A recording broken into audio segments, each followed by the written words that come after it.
The Circle, a story of power, emotion, and human nature. In a bustling city, a diverse group of individuals, co-workers, friends, and rivals, find themselves connected by the invisible threads of ambition, ego, and desire. What they don't realize is that their lives are being shaped by timeless laws of human nature. 1. Irrationality. David's fall from logic. David was known as the most logical man in the office, or so he thought. A promotion was on the line, and when it went to someone else, David flew into a quiet rage. He began to sabotage meetings and gossip about his coworker. His downfall wasn't caused by strategy. It was emotion disguised as logic. David had failed to recognize his irrational impulses. Had he understood Greene's first law, he would have paused, reflected on his emotions, and made a rational plan. Instead, he became his own worst enemy. 2. Narcissism. Emma learns to see others. Emma was ambitious and talented, but always felt people didn't appreciate her brilliance. She would talk endlessly in meetings, trying to prove herself. One day, her mentor said, "Emma, everyone's thinking about themselves, just like you are. If you want to lead, you need to see them." She began asking questions, listening deeply, noticing people's needs. Slowly, her influence grew. Emma had tapped into the law of transforming self-love into empathy. By making others feel seen, she became powerful. 3. Role-playing. Jamal sees through the mask. Jamal was new at the company, quiet, observant.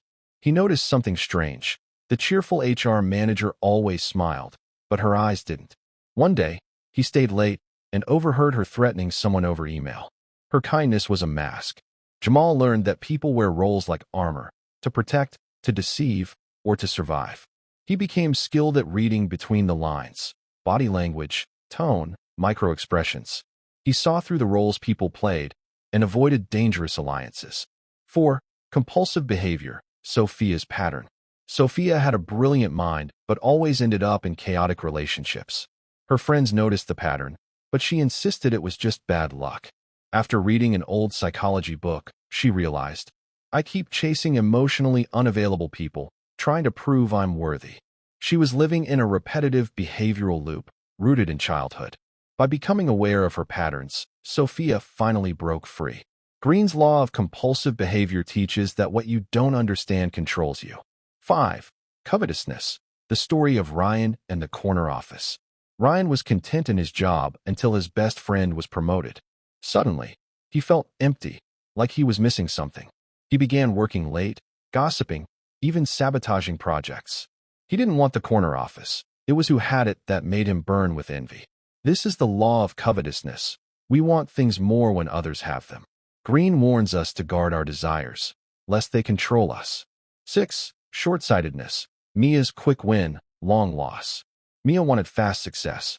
She jumped on trends, flattered executives, and cut corners. For a year, it worked. But slowly, trust faded. People stopped including her in real decisions. She had chased short-term wins, forgetting long-term vision. According to Greene, true mastery requires time, patience, and deep focus. Mia had broken the law of short-sightedness, and it cost her real influence. 7.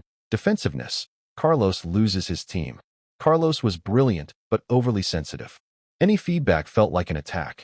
His team stopped speaking up, and creativity withered. Greene's law of defensiveness explains, when people feel unsafe, they shut down. Carlos learned the hard way that leaders must create trust, not fear. He eventually rebuilt his team by listening, apologizing, and showing vulnerability. 8. Generational myopia. Hannah's wake-up call. Hannah dismissed older colleagues as outdated. They don't get the new world, she'd say.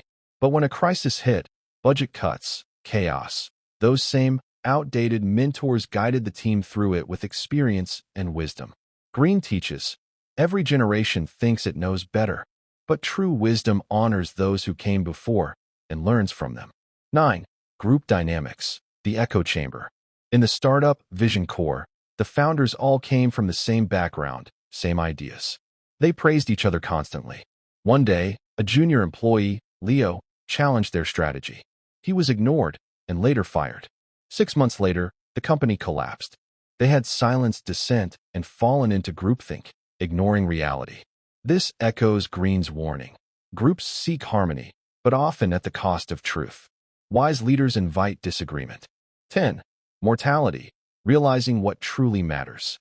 When Jamal's father passed away, he stopped caring about office politics and status games. He started mentoring interns, pursuing meaningful work, and rebuilding broken relationships.